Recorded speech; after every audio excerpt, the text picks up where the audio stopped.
Hola hermano, hola amigo, ¿cómo estás? Dios te bendiga. Contento de poder compartir en esta semana, una vez más, un breve repaso de la lección de escuela sabática. Lección número 2 para el 8 de enero del 2022. Una alegría de verdad poder compartir la palabra de Dios, poder compartir el estudio del libro de los Hebreos, de este sermón a los Hebreos, y en esta segunda semana la lección número 2. Amigo, hermano, prepárate, vamos a dar inicio, vamos a comenzar. Un saludo cordial para todos aquellos que han estado dando un me gusta, han estado compartiendo, han estado dando un like a los temas que se ha estado compartiendo a través de estos vídeos y este nuevo año de el sermón a los hebreos. Así que amigo y hermano, te invito a que si todavía no te has suscrito a mi página de Facebook o a mi canal de YouTube, puedas hacerlo en este momento. Suscríbete y dale me gusta a mi página de Facebook. Amigo, hermano, esperamos de todo corazón, de verdad, que este repaso, este estudio en esta segunda semana pueda ser de provecho, pueda ser de beneficio para todos aquellos que lo escuchen, lo vean, para algún maestro, algún líder de grupo de acción, grupo pequeño, escuela sabática, o también para cualquier miembro de iglesia, y por qué no decirlo también para ti que de repente recién estás comenzando a conocer la palabra de Dios, o que de repente recién le estás dando la oportunidad a Jesús de que Él pueda entrar en tu vida, que Él pueda entrar en tu mente y en tu corazón, en tu hogar, en tu familia. Querido amigo, sin más, quiero invitarte allí en el lugar que te encuentras a hacer una corta oración antes de comenzar este repaso de la lección de escuela sabática. Lección número 2. El mensaje de los hebreos. Vamos a orar. Querido Padre, te damos gracias, Señor, en esta oportunidad por permitirnos con total libertad aún poder estudiar tu palabra. Quiero pedirte, Señor, de manera especial por todas aquellas personas que van a ver este vídeo, que van a escuchar, Señor, la disertación de tu palabra, este estudio, este repaso de la lección de escuela sabática. Tú puedas ayudarles, darles sabiduría, darles entendimiento, conocimiento, Señor, para que ellos puedan entender, puedan comprender y también, Señor, puedan enseñar de manera fácil, entendible, comprendible el día sábado, y también en otras ocasiones, Señor, tu palabra pueda ser disertada con total facilidad. Te lo pedimos en el nombre de tu Hijo amado Jesús. Amén. Muy bien, querido amigo, aquí está, como ustedes pueden ver, esta es mi lección de escuela sabática, lección número 2 para el 8 de enero del año 2022. El título de la lección para esta semana es El mensaje de Hebreos. Ya, ese es el título, el mensaje de Hebreos, de este sermón de Hebreos. ¿Cuál será ese mensaje? Mira, amigo, hermano, la semana pasada, tú puedes revisar en mi canal de YouTube o en mi página de Facebook, está el comentario, el repaso de la lección número 1, donde hemos hablado sobre la parte literaria, cómo está distribuido, cómo está organizado este libro. Hemos visto allí las alternancias que este libro en este género literario presenta, ¿no es cierto? Esas dos alternancias entre exposición y exhortación. Está apareciendo también allí en pantalla para que ustedes puedan recordarlo. Pero también hemos tocado el mensaje de manera breve la semana pasada. Ahora en esta oportunidad vamos a explayarnos un poquito más en el mensaje a los hebreos. El versículo de memoria para esta semana, para el sábado 8, dice lo siguiente. Hebreos capítulo 8, verso 1. Acompáñame con la lectura.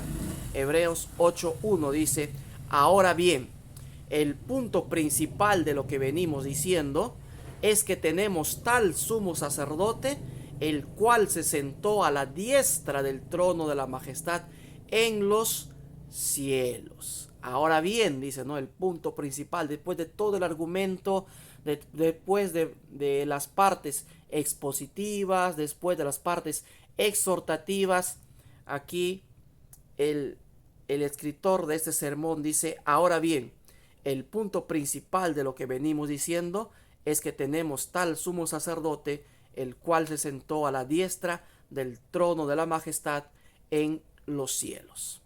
Ahora, querido amigo, apreciado hermano, una vez que hayas identificado el título, el mensaje de los hebreos, ¿no? El título nos dice ya de qué va a tratar, ¿no es cierto? Redundando, es el mensaje. ¿Cuál es el mensaje de este sermón? ¿Por qué fue escrito? ¿Para qué fue escrito? ¿No es cierto? El mensaje.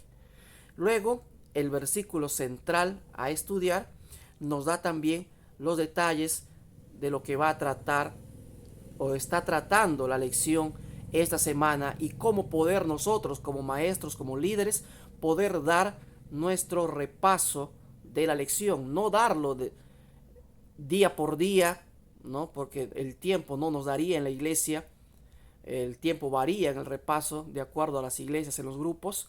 Entonces es hacer un bosquejo.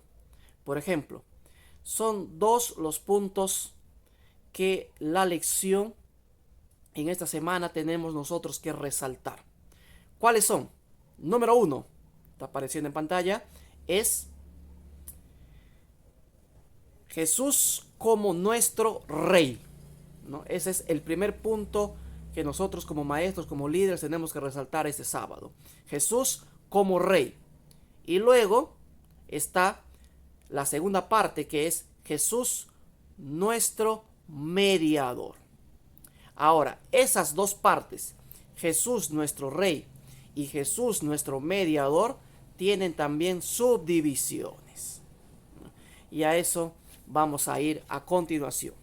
Primero entonces, vamos a ir a la primera parte concerniente a Jesús nuestro rey. Miren, está apareciendo en pantalla allí la parte central.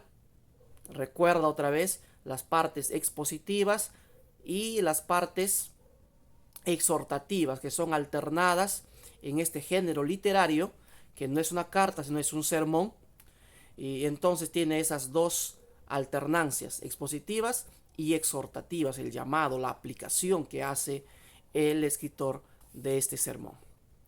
Entonces, como ustedes pueden apreciar, allí en la parte superior está, ustedes lo pueden ver, un momentito, en la parte superior está el acceso al santuario. Y en la parte inferior, parte de abajo, en el otro extremo, porque recuerda que esto está como un quiasmo. Un quiasmo es un paralelismo invertido. Y entonces nosotros tenemos allí, están con letras azules, ¿no es cierto? Con letras azules, la parte exhortativa, tanto al inicio como al final de esta parte central del libro, que es la parte expositiva, donde Pablo, donde el escritor, el autor de este sermón, va a argumentar, ¿no es cierto? Va a defender, va a demostrar con pruebas, con textos bíblicos, con citas bíblicas del Antiguo Testamento, va a demostrar fehacientemente cuál es la parte central, el por qué y para qué fue escrito, fue dado este sermón a los hebreos. Entonces allí en letras azules aparecen tanto en la letra A, en la parte de arriba, la parte de exhortación que nos invita, la invitación a entrar dentro del velo. Y luego en la parte de abajo, también con la letra A en letras azules, también está la parte exhortativa, que nos invita a entrar a través del velo. ¿Te das cuenta, querido amigo, apreciado hermano? La parte central, el mensaje central de este sermón a los hebreos, inicia con una invitación a entrar, a tener acceso al santuario, y concluye esta parte expositiva central de este sermón, también termina con un llamado, con una exhortación a entrar al santuario a través del velo. Vamos a leer entonces la primera parte. Vamos a abrir nuestras Biblias. Libro de Hebreos, capítulo 6, versículos 19 y 20. Estos dos versículos forman la introducción, la parte exhortativa, la parte del llamado, de la aplicación, para que nosotros podamos ingresar al santuario y de esa manera el autor de este sermón pueda desarrollar expositivamente cuál es ese mensaje. Vamos a leer entonces la parte exhortativa que introduce el tema de este sermón a los hebreos. Capítulo 6, versos 19 y 20 dice lo siguiente: la cual tenemos como segura y firme ancla del alma y que penetra hasta dentro del velo, donde Jesús entró por nosotros como precursor, hecho sumo sacerdote para siempre, según el orden de Melquisedec. Esa ancla del alma, ¿no es cierto?, la cual tenemos, dice, como segura y firme ancla del alma. Esa ancla que a nosotros nos ayuda en este viaje, en este transcurrir de nuestra vida cristiana, en esta etapa de la santificación, de la perfección que nosotros caminamos diariamente. Esa ancla que nos mantiene firmes, seguros, confiados, es la obra de Jesús como Rey y como mediador. El ministerio de Jesús como Rey y como mediador, como intercesor. ¿Dónde? ¿En qué lugar? Eso lo vamos a ver en el desarrollo, en la parte central del mensaje de este sermón a los hebreos. Ahora vamos a ver cómo concluye el autor de este sermón su mensaje central. También, así como lo inicia con un llamado, con una parte exhortativa, lo concluye también con un llamado, con una parte exhortativa. Vamos entonces al capítulo 10, versículo 19 al 22. Capítulo 10, versículo 19 al 22. Dice así la palabra de Dios: así que, hermanos, tenemos libertad para entrar en el lugar santísimo por la sangre de Jesucristo, por el camino nuevo y vivo que Él nos abrió a través del velo, esto es, de su carne. También tenemos un gran sacerdote sobre la casa de Dios. Acerquémonos pues con corazón sincero, en plena certidumbre de fe, purificados los corazones de mala conciencia y lavados los cuerpos con agua pura. ¿Te das cuenta? El mensaje central de este sermón, que abarca los capítulos 7, versículo 1, hasta el capítulo 10, el verso 18, son antecedidos y precedidos por una exhortación, por un llamado a ingresar, a poder tener acceso, a poder entrar a través del velo al santuario, ya no el santuario terrenal, sino al santuario celestial. Entonces, veamos ahora, ya que hemos entendido esta parte de que los capítulos donde encontramos el mensaje el mensaje central de este sermón a los hebreos está en los capítulos 7 hasta el capítulo 10, verso 18. Pero, repito, estos capítulos, esta parte central es antecedida y precedida por un llamado a ingresar, a entrar al santuario. Pero, ¿cómo yo puedo ingresar o entrar al santuario celestial? Es única y exclusivamente por lo que Cristo hizo, por lo que Cristo está haciendo y por lo que Cristo continúa haciendo. Es únicamente a través de su ministerio intercesor y su ministerio de mediación que nosotros podemos tener esa firme ancla del alma. Porque es única, repito, querido amigo y hermano, es a través del ministerio intercesor y mediador de Cristo como Rey y como sumo sacerdote que tú y yo somos invitados a acercarnos confiadamente al trono de la gracia, a tener esa firmeza, esa seguridad, a pesar de los problemas, a pesar de las dificultades, a pesar de las angustias, a pesar de las adversidades que pueda existir en este mundo, que tú y yo podemos tener esa firme ancla del alma y permanecer firmes, seguros, confiados, aunque los cielos se desplomen. Entonces, es a través, querido amigo, del ministerio de Cristo, de su ministerio intercesor, de su ministerio mediador, de su ministerio como Rey y como sacerdote, como sumo sacerdote, es que nosotros somos invitados a ingresar, a entrar al santuario celestial. Miren, hay un detalle con el santuario terrenal. En el santuario terrenal, nosotros, el penitente, el pecador arrepentido, podía ingresar solamente al atrio. Allí lo recibía el sacerdote.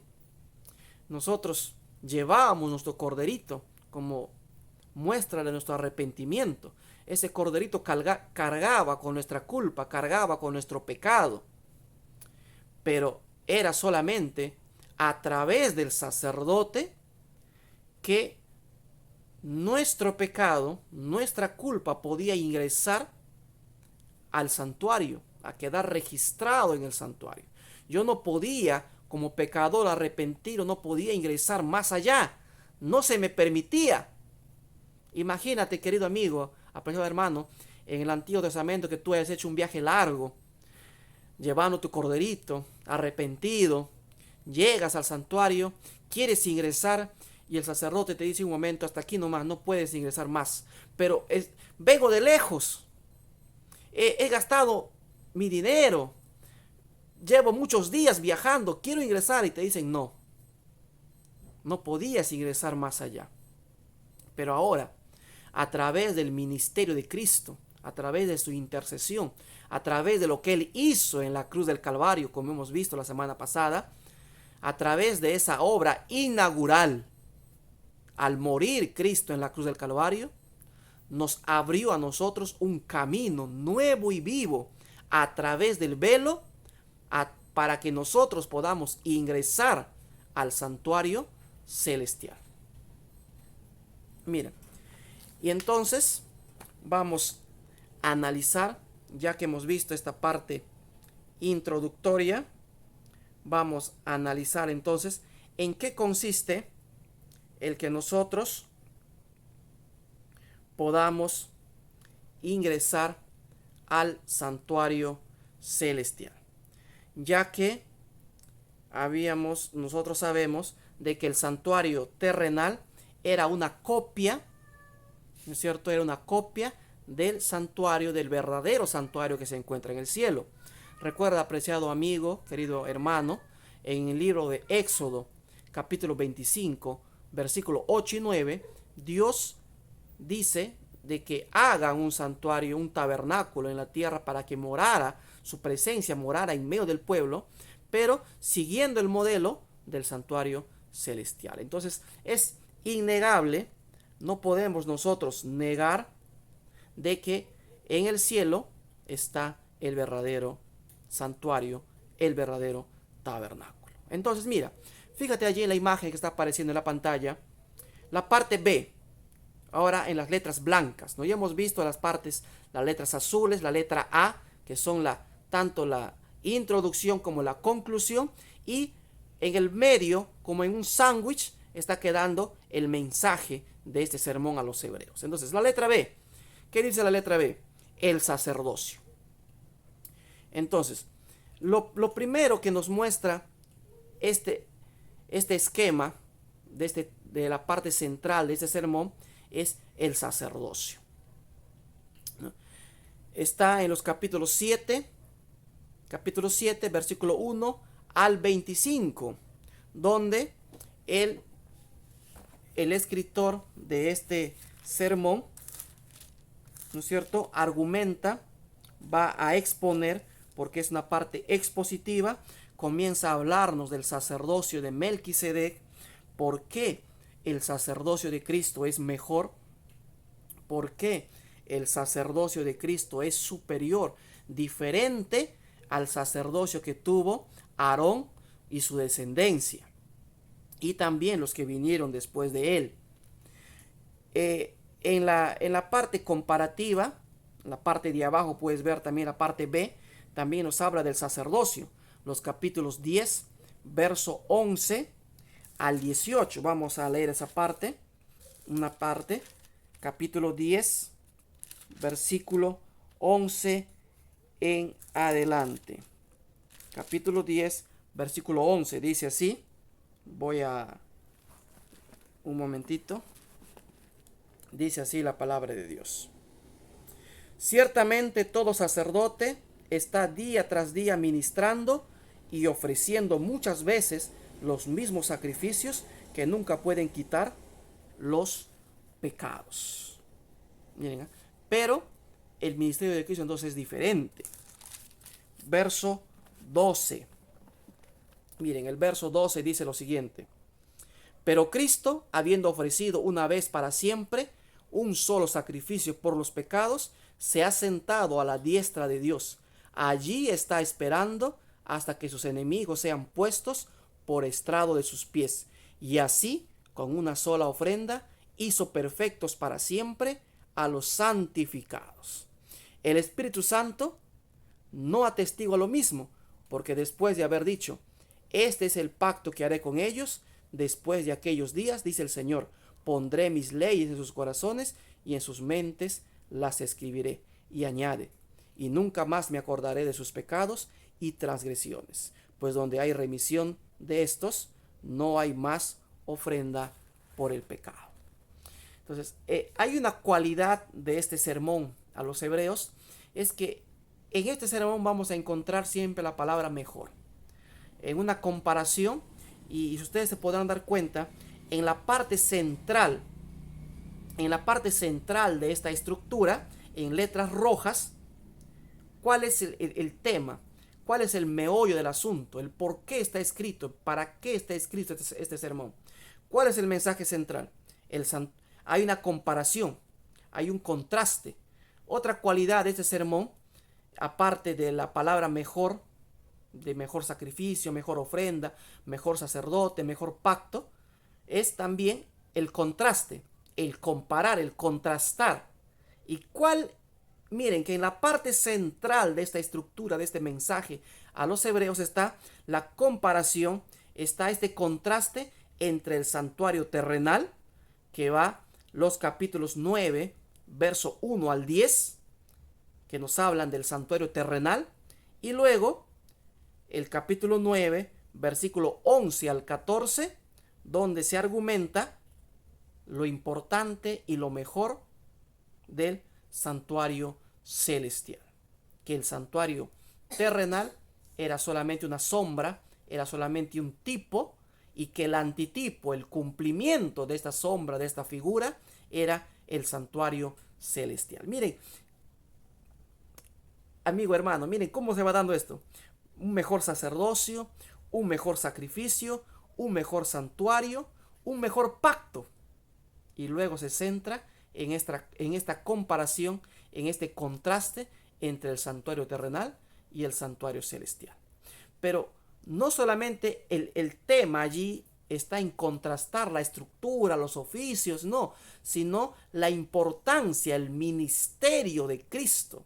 Y habíamos dicho al inicio de que el ministerio de Cristo, la mediación, la intercesión de Cristo, también tiene relación con Jesús como Rey y Jesús como nuestro sumo sacerdote. Vamos entonces, ¿qué nos dice la lección esta semana con respecto a Jesús, nuestro Rey? En Hebreos capítulo 1, versos 5 al 14, está en esta introducción. Vamos a leer una parte. Hebreos capítulo 1, un momento, acá está. Hebreos capítulo 1, verso 5 al 14. Vamos a leer algunas partes. Dice así la palabra de Dios. ¿A cuál de los ángeles dijo jamás, mi hijo eres tú y yo te he engendrado hoy? Ni tampoco, yo seré un padre para él y él será un hijo para mí. Y otra vez, cuando introduce al primogénito en el mundo, dice, adórenlo todos los ángeles de Dios. Y ciertamente hablando de los ángeles, dice, el que hace a sus ángeles espíritus y a sus ministros llamas de fuego.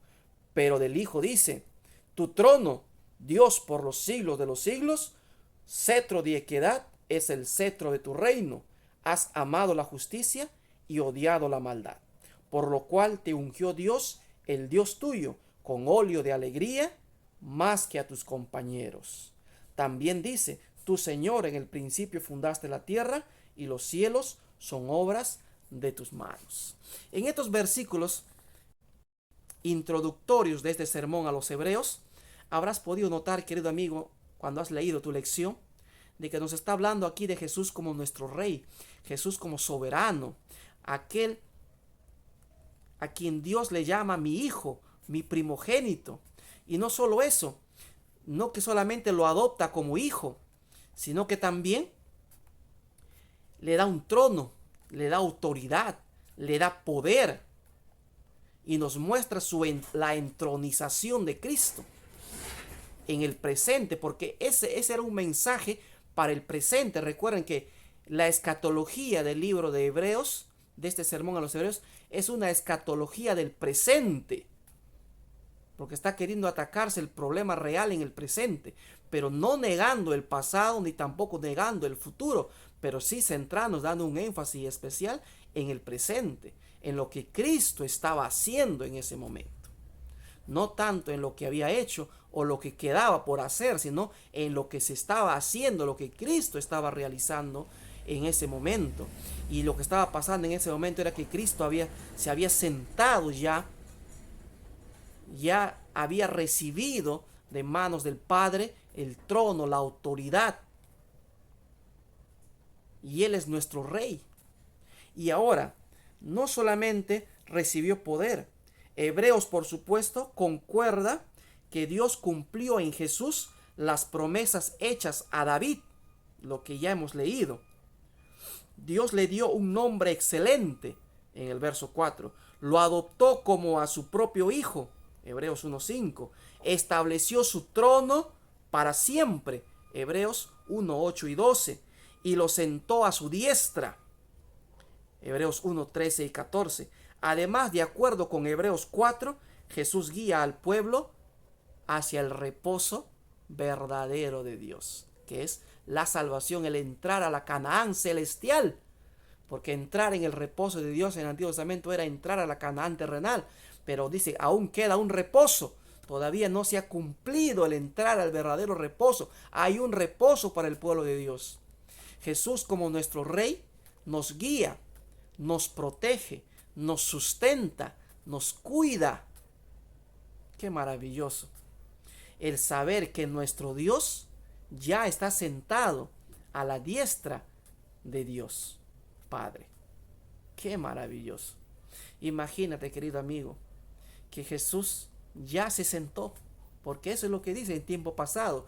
Ya se sentó, ya recibió el poder, ya recibió autoridad, ya su trono ya fue inaugurado, pero tiene un proceso. Se inauguró ya, pero hay un proceso que seguir y estamos en ese proceso. Por eso Pablo más adelante dice, no pretendo haberlo alcanzado, pero una cosa sí hago, prosigo a la meta, continúo, avanzo. No tienes que quedarte, no tienes que estancarte, no tienes que quedarte solamente con la leche espiritual, como dice en la carta a los Hebreos en el capítulo 5, sino que de repente es el momento ya, querido amigo, apreciado hermano, de despertar y alimentarnos de alimento sólido, de no resbalar de la palabra de Dios, de no dejarnos llevar, como dice en otra parte, por cualquier viento de doctrina, de no dejarnos engañar, de no dejarnos confundir, sino estar fundamentado, cimentado en la verdad, de poder comprender y entender lo que Cristo pide, que como iglesia, que como individuos, que como miembros del cuerpo de Cristo, de la iglesia, tú y yo tenemos una misión, tenemos un propósito, el cual es predicar el amor de Dios, contar a otros lo que Cristo ha hecho por ti en el pasado, en el presente y lo que viene, lo que hará. Qué maravilloso. Jesús nuestro Rey. Entonces el libro de Hebreos comienza en los primeros capítulos, en el capítulo 1 y 2, mostrándonos a Jesús como nuestro Rey, aquel que ya lo alcanzó y que Él ya esté sentado. Ahora en el Apocalipsis, en las promesas de Apocalipsis, encontramos que también se promete a los vencedores sentarnos en tronos, sentarnos allí, una promesa.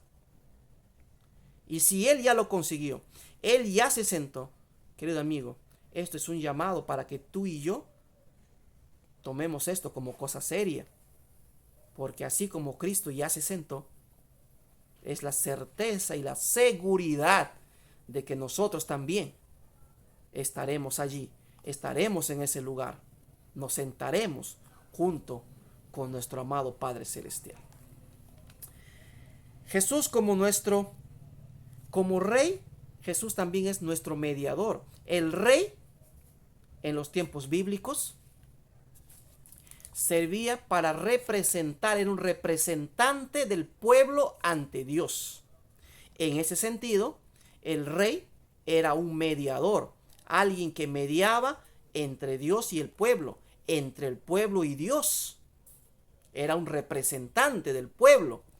Por eso es que en la antigüedad se decía, tal es el rey, tal es el pueblo, ¿no? El rey tenía la responsabilidad espiritual, por eso que los reyes también eran llamados los pastores de Israel, los encargados de la parte espiritual, porque eran los líderes, era la cabeza, los que deberían inspirar, los que deberían motivar, los que deberían guiar. Y en este sentido Jesús, como el verdadero rey, ya no como aquel que representaba, porque David era una figura, era una sombra, era un tipo, y Jesús era el antitipo. ¿Te das cuenta? Entonces, apreciado amigo y hermano, Jesús como rey también es nuestro mediador, nuestro representante, aquel que vivió sin pecado, que venció en todo. Donde nosotros perdemos a veces, donde nosotros caemos, Él no cayó, Él no perdió, Él no se resbaló, Él no cometió pecado, para que pueda de esa manera rescatarnos, salvarnos, liberarnos. Aquel que no conoció pecado, se hizo, dice, pecado por nosotros, para que de esa manera pudiera salvarnos, pudiera como rey mediador. Ahora, no solamente ser nuestro rey es que sea mediador, que represente, sino que también es nuestro defensor. Porque mira, una de las cualidades de los reyes en el Antiguo Testamento y una de las cualidades de David, ¿cuál era? Que cuando había una guerra, cuando había una batalla, ¿dónde estaba David? En el campo de batalla, ¿no es cierto? Adelante, él iba liderando, iba adelante en la batalla. Solo una ocasión que la Biblia menciona que David que había guerra y él no estaba donde debería haber estado, fue cuando cayó en pecado, ¿no es cierto?, con Betsabé, y luego mandó a matar prácticamente al esposo de esta mujer. ¿Por qué? Porque en esa ocasión David, en vez de estar en el campo de batalla, no estuvo allí, no estuvo en el lugar donde debería haber estado. Pero normalmente los reyes iban a la guerra y estaban adelante, peleaban. Cuando Goliat ofendió al pueblo de Dios, retó al pueblo de Dios, ¿recuerdas esa ocasión, amigo, apreciado hermano? Saúl pudo haber enfrentado a Goliat, Saúl pudo haber vencido, porque la Biblia dice que Saúl, hombros arriba, sobrepasaba a todos, era el más alto en Israel, podía haber enfrentado, pero no, porque ya había desobedecido, había hecho su voluntad y un espíritu maligno lo atormentaba. Es que él no pudo hacerle frente a Goliat y tuvo que hacerlo frente a David, alguien que dice que sí, la presencia de Dios estaba con él, que lo acompañaba, pero Saúl había perdido eso. Entonces, apreciado amigo y hermano, los reyes estaban en la guerra. No solamente representaban al pueblo como mediadores, sino que también eran los defensores. Y eso es lo que dice Hebreos capítulo 2, 14 al 16. Vamos a leer. Capítulo 2, verso 14 al 16 dice así: así que por cuanto los hijos participaron de carne y sangre, él también participó de lo mismo, para destruir por medio de la muerte al que tenía el imperio de la muerte, esto es, al diablo, y librar a todos los que por el temor de la muerte estaban durante toda la vida sujetos a servidumbre. Ciertamente no socorrió a los ángeles, sino que socorrió a la descendencia de Abraham, por lo cual debía ser en todo semejante a sus hermanos, para venir a ser misericordioso y fiel sumo sacerdote en lo que a Dios se refiere, para expiar los pecados del pueblo. Qué maravilloso, ¿no? Así como David defendió, así como David peleó y libertó y ganó la victoria, y de esa manera el pueblo no sirvió como esclavo a los filisteos, así también dice, ¿no? Cristo también tuvo una lucha, tuvo una batalla con Satanás. Y eso lo podemos ver en Apocalipsis capítulo 12, verso 7 en adelante, cuando dice: y hubo una batalla en el cielo, Miguel y sus ángeles luchaban, Miguel y el dragón, pero no se halló, dice, lugar para el dragón, y fue expulsado, echado definitivamente del cielo, después de que Jesús ascendiera a los cielos, después de su resurrección. Querido amigo y apreciado hermano, nosotros estamos involucrados en una guerra espiritual. Estamos en una guerra. No vayas a pensar que estamos en tiempos de paz, que porque no hay la persecución estamos en paz y tranquilidad. No, apreciado hermano. El Antiguo Testamento hay un libro maravilloso, uno de los profetas menores, que dice que a veces nosotros estamos asentados como el vino, diciendo: no habrá mal, no habrá ni bien ni mal, no, asentados como el vino, no. Estamos en una guerra espiritual, apreciado hermano, querido amigo. Estamos en un gran conflicto. Miren, ¿qué dice Efesios capítulo 6? Y acá hay algo maravilloso. Efesios, miren, hemos leído de esa guerra, esa batalla acá en Hebreos capítulo 2. Miren, Efesios capítulo 6, verso 10 en adelante dice: por lo demás, hermanos míos, fortaleceos en el Señor y en su fuerza poderosa. Vestíos de toda la armadura de Dios, para que podáis estar firmes contra las acechanzas del diablo. Porque no tenemos lucha contra sangre y carne, sino contra principados, contra potestades, contra los gobernadores de las tinieblas de este mundo, contra huestes espirituales de maldad en las regiones celestes. Por tanto, tomad toda la armadura de Dios, para que podáis resistir en el día malo, y habiendo acabado todo, estar firmes.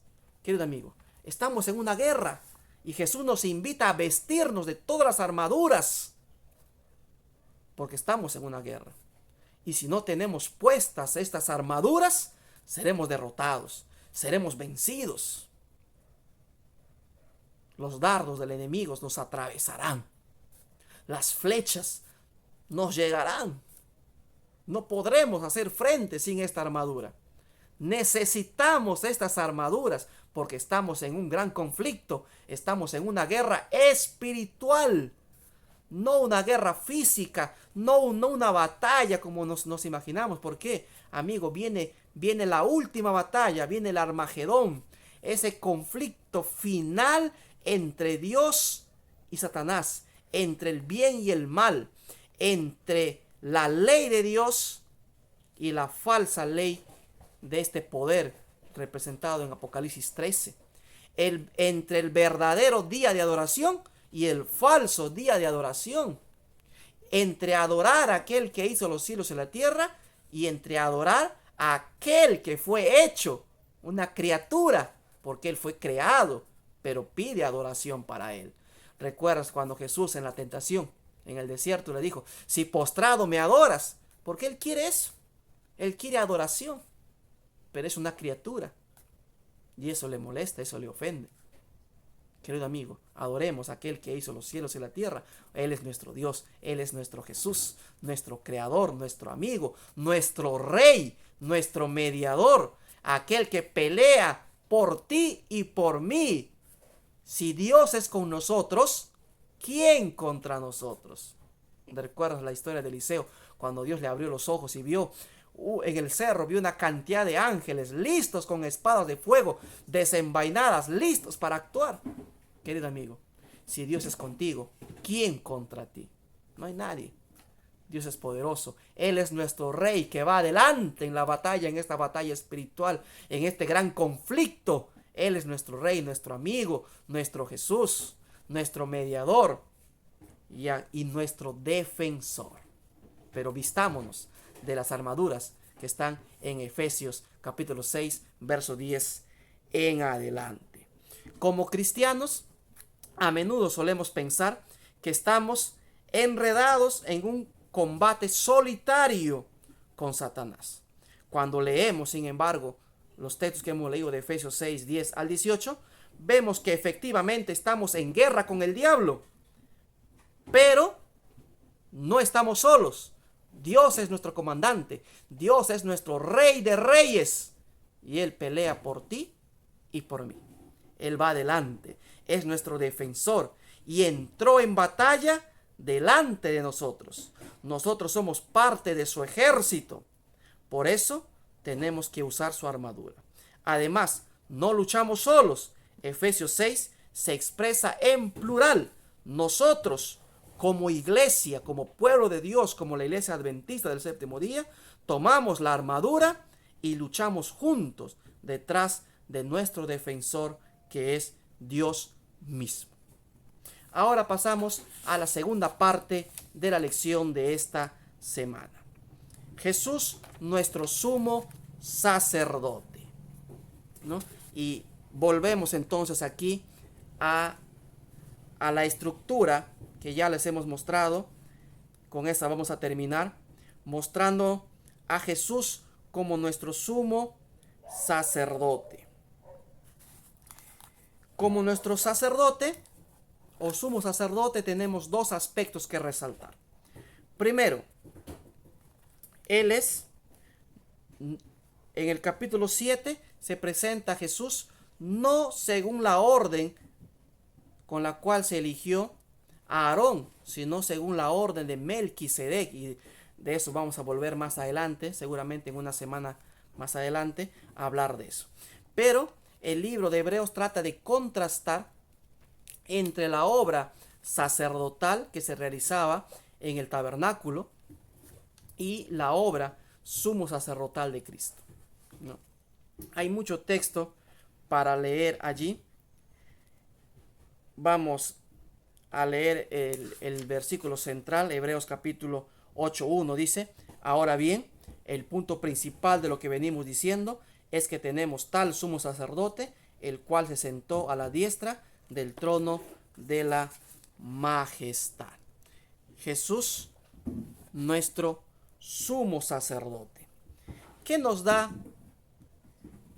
¿Qué mensaje nos da esto de Jesús como nuestro sumo sacerdote, apreciados amigos, apreciados hermanos? Ya les había comentado al inicio de que es única y exclusivamente a través de Cristo que tú y yo podemos tener ese acceso al santuario celestial.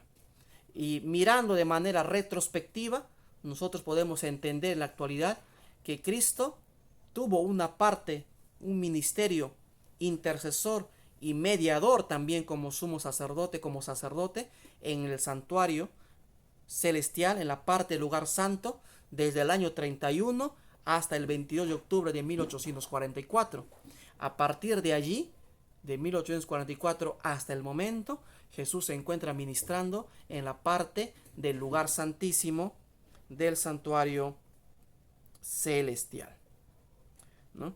Entonces, allí en el cuadro que ustedes pueden ver, hay una progresión allí de sacerdote, mejor sacrificio, mejor pacto, y luego la comparación entre el santuario celestial y el santuario terrenal. Pero eso de como sacerdote vamos a pasarlo y vamos a ir a la parte de un mejor pacto. Hebreos capítulo 8 al 10 se centra en la obra de Jesús como mediador de un nuevo pacto. No es si recuerdan cuando hemos estudiado el libro de Deuteronomio, nos hablaba de un mejor pacto, de un nuevo pacto. El libro de Jeremías también de un pacto, pero que esta vez en el nuevo pacto, ¿no es cierto? La ley de Dios sería escrita en nuestra mente y nuestro corazón, ya no en tablas de piedra. ¿Por qué? Porque se iba a hacer de manera distinta, de manera diferente. Mira, yo quiero leer Romanos capítulo 12. Un ratito. Acá está. Romanos es un texto que ustedes lo conocen. Vamos a recordar ese texto que tiene relación con esta parte. Romanos capítulo 12, versículo 1 y 2. Dice así: por lo tanto, hermanos, os ruego que por las misericordias de Dios, que presentéis vuestros cuerpos como sacrificio vivo, santo, agradable a Dios, que es vuestro culto racional. Y aquí también dice que es vuestro culto verdadero.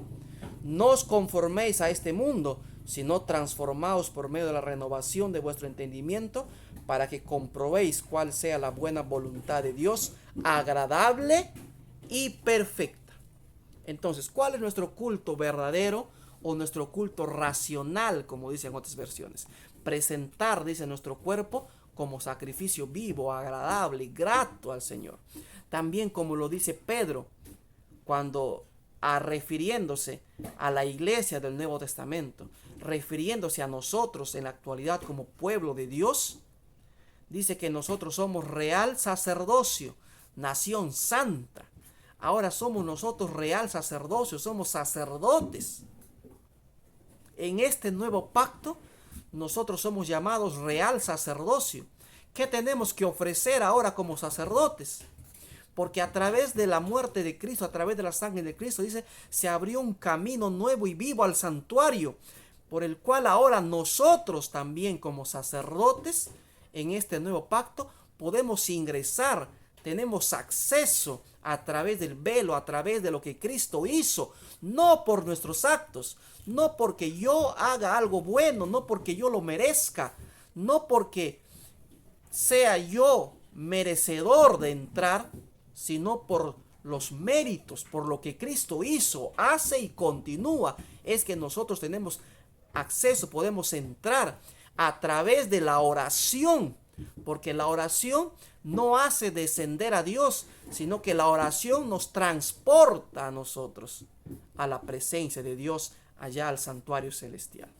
Por eso Romanos capítulo 12, versículo 1 y 2 dice que presentar nuestro cuerpo como ofrenda viva, grata, agradable, como olor fragante a Dios. Ese es, dice, el culto verdadero, nuestro culto racional, haciendo alusión al sacrificio, al holocausto, donde se quemaba, se consumía todo. Querido amigo, nuestra vida tiene que quemarse, consumirse por completo, en una entrega completa. Así como el sacrificio del holocausto se quemaba por completo, así tú y yo tenemos que entregarnos a Jesús por completo, en espíritu, alma y cuerpo, o como lo decía Deuteronomio: amarás al Jehová tu Dios con toda tu mente, con todo tu corazón, con todas tus fuerzas, con todos tus talentos, con toda tu capacidad, con todo tu intelecto, con todas tus tus apetitos, con todos tus deseos, una entrega total. Apreciado amigo, apreciado hermano, quiero terminar este repaso de la lección leyendo una cita de Ellen White en El deseado de todas las gentes, página 137. Ella dice lo siguiente: Cristo era el fundamento y la vida del templo. Sus servicios eran típicos del sacrificio del Hijo de Dios. Vuelvo a leer. Cristo era el fundamento y la vida del templo. Mire, ¿qué le daba sentido al templo? ¿Por qué el templo era importante, era esencial? ¿Qué le daba sentido al templo? La presencia de Dios. ¿Qué tiene que darle sentido a tu vida hoy en día? Porque también en este nuevo pacto nuestro cuerpo es llamado templo del Espíritu Santo. ¿Qué es lo que le da sentido a nuestra vida? ¿Qué tiene que darle sentido a tu vida? Cristo morando en ti, morando en mí. Si no, no hay razón de ser. Sus servicios eran típicos del sacrificio del Hijo de Dios, tipificaban. Por eso es que cuando Juan el Bautista ve a Jesús venir hacia él, ¿qué dice? He aquí el Cordero de Dios que quita el pecado del mundo. El sacerdocio había sido establecido para representar el carácter y la obra mediadora de Cristo. El sacerdocio había sido establecido para representar el carácter y la obra mediadora de Cristo. Los sacerdotes fueron escogidos, llamados por Dios.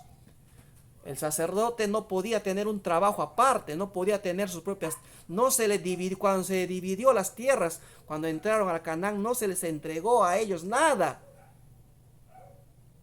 Dios cuidaba, velaba por sus necesidades, velaba por ellos.